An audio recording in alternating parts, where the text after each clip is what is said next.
Hello मित्रांनो, मी शुभम आणि गेले 2-3 दिवस झाले मी Instagramवर आपले मराठी यूट्यूबर आहेत, प्रसाद आणि दीपिका यांचे जे 5 अकाउंट बंद झाले आहेत. जे Instagramकडून त्यांचे 5 अकाउंट कम्युनिटी गाईडलाईनचं रिझन देऊन बंद करण्यात आले आहे. त्याच्या विरोधात हा व्हिडिओ आज मी बनवत आहे. त्यांना सपोर्ट करा.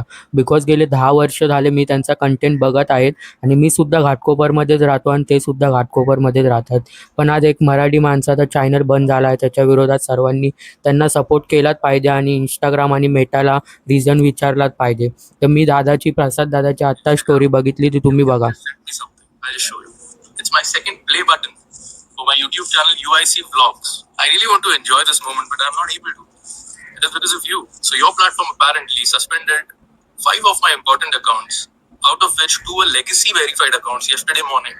And since then, I'm desperately trying to reach your customer care. Now, your customer care has clearly told me that my accounts have been permanently deleted. They did not give me the reason for that. तर मित्रांनो, माझं म्हणणं एवढंच आहे की जे family vlog बनवतात आणि जे एवढे फूड व्लॉगिंग वगैरे चांगले चांगले कंटेंट बनवतात, त्यांचे अकाउंट असे क्लीन अकाउंटवाले जे अकाउंट आहेत, जे व्लॉग आहेत, ते अकाउंट जर बॅन होणार असतील तर मराठी माणसांनी हा आवाज उचललाच पाहिजे आणि त्यांना सपोर्ट केलाच पाहिजे.